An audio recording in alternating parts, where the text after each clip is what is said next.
भागलपुर के मायागंज अस्पताल के एमसीएच कोरोना आइसोलेशन वार्ड में देर रात बांका जिले के एक और कोरोना संदिग्ध महिला मरीज को भर्ती कराया गया, जबकि सैंपल की जांच में रिपोर्ट में कोरोना निगेटिव पाए जाने के बाद यहां भर्ती सहरसा के एक और भागलपुर के 2 मरीजों को अस्पताल से डॉक्टरों ने डिस्चार्ज कर दिया। इसके साथ ही वार्ड में कुल भर्ती मरीजों का आंकड़ा 10 पर आ गया है, जिसमें 6 कोरोना पॉजिटिव और 4 कोरोना के संदिग्ध मरीज हैं। इसके अलावा अल्पसंख्यक कल्याण छात्रावास में क्वारंटीन किए गए 31 लोगों को देर रात चिकित्सकों ने छुट्टी दे दी। इन लोगों का 25 और 26 अप्रैल को सैंपल लेकर जाँच के लिए पटना भेजा गया था, जहाँ से देर शाम सभी की रिपोर्ट निगेटिव आई। पिछले 24 घंटा में मायागंज अस्पताल के आइसोलेशन वार्ड में 4 सीनियर डॉक्टरों का कोरोना वायरस सैंपल लिया गया है। यह सभी उसी विभाग में कार्यरत हैं जिस विभाग में कोरोना पॉजिटिव डॉक्टर अपनी पीजी की पढ़ाई कर रहे हैं। इसके अलावा अस्पताल में भर्ती कोरोना के एक संदिग्ध मरीज का भी सैंपल लिया गया है। भागलपुर के सदर अस्पताल के फ्लू कॉर्नर और मायागंज अस्पताल के एमसीएच कोरोना आइसोलेशन वार्ड में पिछले 24 घंटे में कुल 30 लोगों की कोरोना स्क्रीनिंग की गई है, जिसमें 14 लोगों को डॉक्टरों ने 14 दिन के लिए होम क्वारंटीन पर भेज दिया है। सदर अस्पताल के फ्लू कॉर्नर में कुल 23 लोगों की स्क्रीनिंग की गई, जिसमें 7 लोगों को होम क्वारंटीन किया गया है। तो वहीं मायागंज अस्पताल के एमसीएच कोरोना आइसोलेशन वार्ड में स्क्रीनिंग कराए आए 7 कोरोना संदिग्ध मरीजों में 7 लोगों को होम क्वारंटीन पर डॉक्टरों ने भेज दिया है। कोरोना वायरस के संक्रमण के बीच भागलपुर में राजनीतिक तापमान भी गर्म होने लगा है और भागलपुर के विधायक अजीत शर्मा ने केंद्रीय स्वास्थ्य राज्य मंत्री अश्विनी चौबे सहित भागलपुर के civil surgeon doctor Vijay Kumar पर जमकर निशाना साधा है। दरअसल भागलपुर से भाजपा के पूर्व प्रत्याशी और केंद्रीय स्वास्थ्य मंत्री अश्विनी कुमार चौबे के पुत्र अरिजीत शाश्वत चौबे के द्वारा सदर अस्पताल में सैनिटाइजर टनेल लगाए जाने और सिविल सर्जन के द्वारा भाजपा के पूर्व प्रत्याशी के द्वारा किए गए काम को जनहित में बताए जाने को लेकर राजनीतिक पारा गर्म हुआ है। विधायक अजीत शर्मा ने सिविल सर्जन को बीजेपी का एजेंट बताते हुए बीजेपी का प्रचार प्रसार करने वाला बताया है।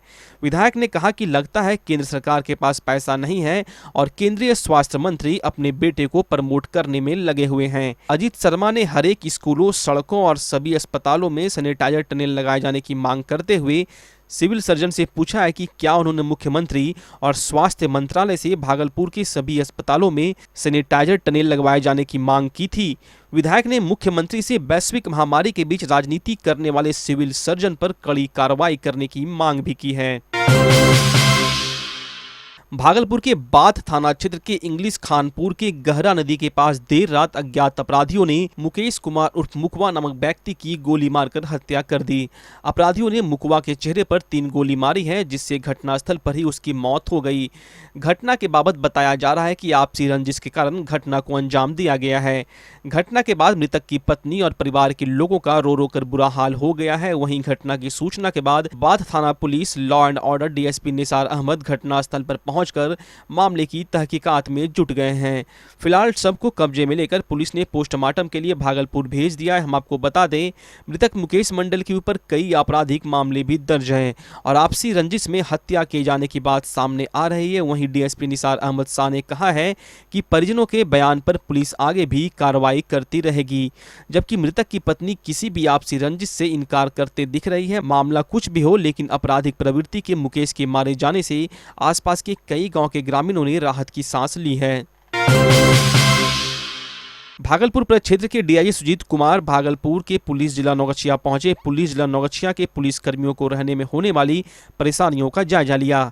डीआईजी नौगछिया के पुलिस लाइन पहुंचे और जर्जर हो चुके पुलिस लाइन भवन में रह रहे पुलिस कर्मियों की परेशानियों से रूबरू हुए। नौगछिया के पुलिस लाइन में पुलिस कर्मियों का आवास खंडर हो चुका है और यहां कभी भी कोई बड़ा हादसा हो सकता है। लोगों को सुरक्षित रखने वाले पुलिस कर्मियों के बीच असुरक्षा की भावना को देखते हुए डीआईजी ने कहा कि जल्द ही भवन निर्माण निगम के अधिकारियों के साथ बैठक कर पुलिस कर्मियों के लिए भवन और बैरक का निर्माण कराया जाएगा। पुलिस लाइन के निरीक्षण के दौरान डीआईजी सुजीत कुमार के साथ नौगछिया की एसपी निधि रानी भी मौजूद थी। कोरोना वायरस से बचाव के लिए देश भर में लॉकडाउन किया गया है ताकि लोग अपने घर में सुरक्षित रह सकें। ऐसे में मकान मालिक का अमानवीय चेहरा लगातार सामने आ रहा है। ऐसे ही एक मामले में मकान मालिक ने गरीब लाचार मां और बेटे को मकान से सामान समेत बाहर निकाल दिया है, जिसके बाद पीड़ित महिला और बच्चे को एक रिक्शा चालक जिला प्रशासन द्वारा चलाए जा रहे राहत शिविर में ले आया। जहां वह रह रही है। मामला भागलपुर के इसाक चक का है। कंचन देवी नाम की महिला अपने 10 वर्षीय पुत्र विकास के साथ पिछले 1 साल से इसाक चक के एबी कॉलोनी स्थित अशोक कुमार नाम के व्यक्ति के घर किराए के मकान में रह रही थी। महिला आसपास के घरों में दाई का काम कर घर चलाती थी, लेकिन अब कोरोना वायरस के चलते महिला को कोई अपने घरों में काम के लिए नहीं बुला रहा था। महिला का रोजगार छिन जाने से लाचार महिला मकान मालिक का किराया नहीं दे पा रही थी। कुछ दिनों से लगातार मकान मालिक किराया मांग रहा था। किराए का पैसा नहीं देने पर मकान मालिक ने घर से सारा सामान बाहर निकालकर कमरे में ताला लगा दिया, जिसके बाद महिला जिला प्रशासन द्वारा चलाई जा रही घंटाघर स्थित राहत शिविर में रह रही है, जबकि केंद्र और राज्य सरकार द्वारा किराएदार से मकान मालिक को किराया नहीं मांगने को लेकर कई तरह की एडवाइजरी जारी की गई है। बावजूद अशोक कुमार द्वारा यह हरकत काफी शर्मसार करने वाला है। काम करते थे, बच्चा लेके चौका बर्तन काम करते थे, काम छूट गया और पैसा नहीं दे पाए, इसीलिए मकान मालिक निकाल दिया उसको। क्या काम करते थे आप? चौका बर्तन करते थे।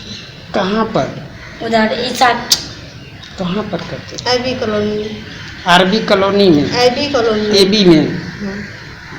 तो अभी कैसे अब क्यों आपका काम छिन गया, क्यों बंद हो गया आपका काम? ये जो बीमारी फैलाई इसलिए। तो क्या आपको जो रूम मालिक ने कब निकाला रूम से? 20 तारीख 21 तारीख। इसके बाद यहाँ के बारे में कौन बताया? एक तो लड़का बताया। यहाँ बताया। यहाँ पर कोई दिक्कत नहीं? कोई दिक्कत नहीं।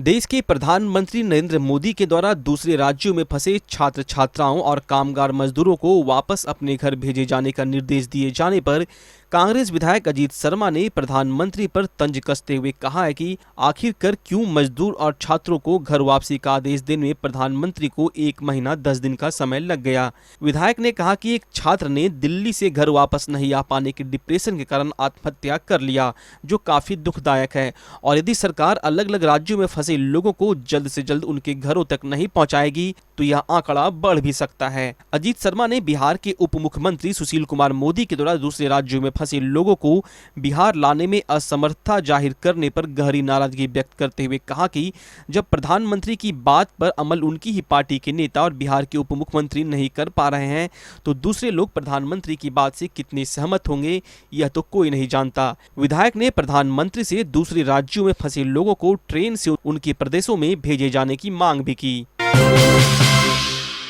भागलपुर में ओलावृष्टि और बारिश से हुए फसल नुकसान के मुआवजे के लिए प्राप्त अधिकतर आवेदन के सत्यापन का काम पूरा हो गया है। मुआवजे के लिए जिले के 96,983 किसानों ने ऑनलाइन आवेदन किए थे। सत्यापन के बाद 93,367 आवेदन को रद्द कर दिया गया है। बीते फरवरी ओलावृष्टि और बारिश से केवल कहलगांव प्रखंड में फसल को 33% से अधिक नुकसान हुआ था, लेकिन मुआवजे के लिए जिला भर के किसानों ने आवेदन दिए थे। इस कारण कहलगांव प्रखंड के अलावे बाकी सभी प्रखंड से आए हुए आवेदन को रद्द कर दिया गया है, जबकि 38 आवेदन पर आवेदन का सत्यापन का कार्य बचा हुआ है, जो किया जा रहा है। बीते दिनों कृषि विभाग के सचिव ने वीडियो कॉन्फ्रेंसिंग के माध्यम से 3 मई तक आवेदनों का सत्यापन करने का भी निर्देश दिया था। समय सीमा के अंदर आवेदनों का निपटारा नहीं करने वाले किसान समन्वयक और किसान सलाहकार सहित इस क्षेत्र से जुड़े सभी कर्मियों के विरुद्ध कार्रवाई की जाएगी, जबकि अप्रैल माह में हुए नुकसान का अभी तक कोई आवेदन नहीं लिया जा रहा है। कैबिनेट में पारित होने के बाद कृषि विभाग के वेबसाइट पर किसान ऑनलाइन आवेदन कर सकेंगे। जिला कृषि पदाधिकारी कृष्णकांत झा ने यह जानकारी दी है। दिल्ली में मजदूरी कर अपना और अपने पूरे परिवार का भरण पोषण करने वाले 2 मजदूर एक ही साइकिल पर सवार होकर भागलपुर पहुंचे। दरअसल ये दोनों झारखंड के गोड्डा जिला के जगन्नाथपुर गांव के रहने वाले हैं और दिल्ली के तिलक नगर इलाके में रहकर मजदूरी कर अपना और अपने परिवार का भरण पोषण करते थे, लेकिन वैश्विक महामारी कोरोना वायरस के संक्रमण के कारण सरकार के द्वारा लगाए गए लॉकडाउन में इनकी रोजी रोटी छिन गई और इनके समक्ष भुखमरी की समस्या उत्पन्न हो गई थी, जिसके बाद जितेंद्र प्रसाद और नवल कुमार ने दिल्ली से साइकिल से अपने घर गोड्डा जाने का निर्णय लिया और 19 अप्रैल को एक ही साइकिल पर सवार होकर दोनों दिल्ली से झारखंड के लिए रवाना हो गए। आज 11वें दिन दोनों भागलपुर पहुंचे, जहां पर थोड़ी देर विश्राम करने के बाद फिर से दोनों घर के लिए रवाना हो गए।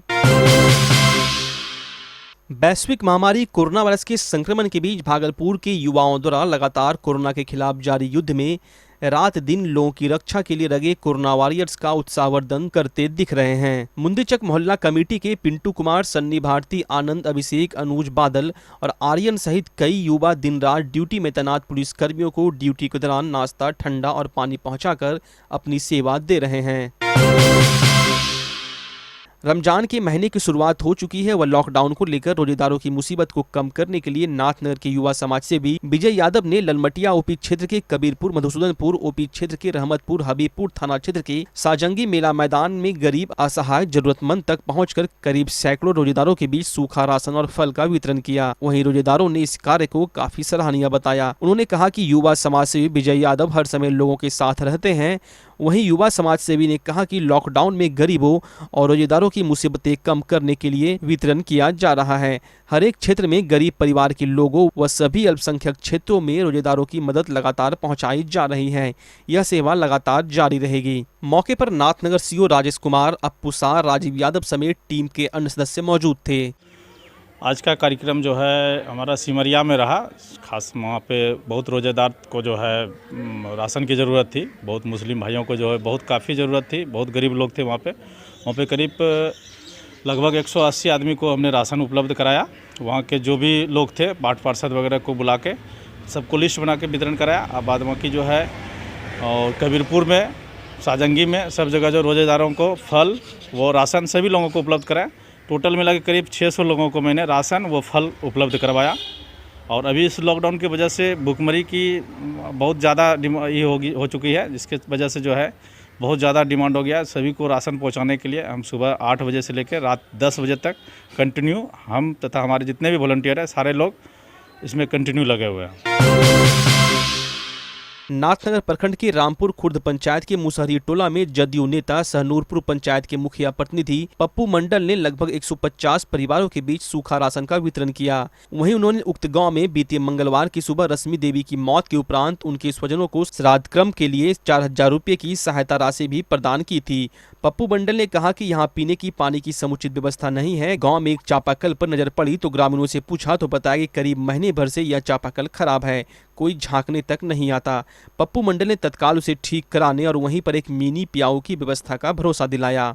भूखलो प्यासलो मारे से आदमी करबे की अच्छा को व्यवस्था नहीं तो आज पप्पू बाबू अले सोचना छे जानकारी होले तब अले पप्पू बाबू तो आज वितरण कुछ बाल बच्चा के राशन दे रहा है। मेन बात है कि कल सोशल मीडिया के माध्यम से हमें पता चला था इस रामपुर खुर्द मुसहरी टोला में किसी गरीब महिला का देहांत हो गया किसी कारण। हमें जब पता चला तो हम उनका जायज़ा लिए कल, तो पता चला कि इस तरह से बैंक में पैसा निकालने के दरमियान शायद तो भूख से जो भी हो उनका देहांत हो चुका था। हमको लगा कि नहीं, इनको सहयोग की आवश्यकता है और ऐसे महादलित की ही को मिलना चाहिए सहयोग। तो हमें जैसे ही पता चला तो आज हम सूखा राशन लेके पूरे मोहल्ला में राशन भी वितरण करने आए हैं। कुछ इस ऐसे परिवार को जिसका कि कोई लड़का भी नहीं है ना कोई परिवार है, तो उनका एक दामाद है और नाती है जिनके माध्यम से उसका श्राद्ध क्रियाकर्म करना है। हमने उनको भी कुछ सहायता किया और बाकी जो भी आगे दिक्कत हो हमें बोलिएगा, हम उनके लिए भी आपके लिए हम सहायता करने के लिए तत्पर रहेंगे। नाथनगर प्रखंड क्षेत्र के प्राणपुर निवासी संजीता चौबे द्वारा करीब सैकड़ों गरीब असहाय परिवारों के बीच सूखा राशन का वितरण किया गया। इसी कड़ी में गुरुवार को कई गांव में पहुंचकर खुद राशन का वितरण किया। उन्होंने वहां मौजूद ग्रामीणों से लॉकडाउन का पालन करने व सोशल डिस्टेंसिंग का भी पाठ पढ़ाया। साथ ही कहा कोई भी बेवजह सड़क पर ना निकले, जरूरी काम हो तभी घर से बाहर निकले। किसी का देखिए राशन कार्ड नहीं बना है, उस सब पे ध्यान देना है। किसी का लाल कार्ड नहीं बना है, आधार कार्ड नहीं बना है, किसी के अकाउंट में जो सरकार 1000 रुपया दे रहे हैं वे तक अभी तक नहीं आ रहा है। सारा चीज को देखना है। नाथनगर के ललमटिया ओपी अध्यक्ष ओम प्रकाश के द्वारा कोविड-19 के चलते लॉकडाउन के दौरान सोशल डिस्टेंसिंग को ध्यान में रखते हुए सफाई कर्मियों के बीच राहत सामग्री व मास्क का वितरण किया गया। उन्होंने बताया कि सफाई कर्मी दिन रात मेहनत कर गली मोहल्ले शहर को स्वच्छ रखते हैं, जो धन्यवाद के पात्र हैं। मौके पर ललमटिया ओपी के अन्य पुलिसकर्मी मौजूद थे। पीरपैंती प्रखंड के एक चारी दियरा में बाबू टोला के महादलित परिवारों के बीच पीरपैंती चैम्बर ऑफ कॉमर्स के द्वारा भोजन, मास्क, सैनिटाइजर व बच्चों के बीच बिस्किट का वितरण किया गया। मौके पर संस्था के अध्यक्ष परमानंद केजरीवाल, कन्हैयालाल परशुराम का, परमानंद खेतान, अमित कटारुका, बिक्की केजरीवाल, कुंदन यादव, मुकेश आजाद, एक चारी थाना प्रभारी मणिभूषण कुमार आदि मौजूद थे।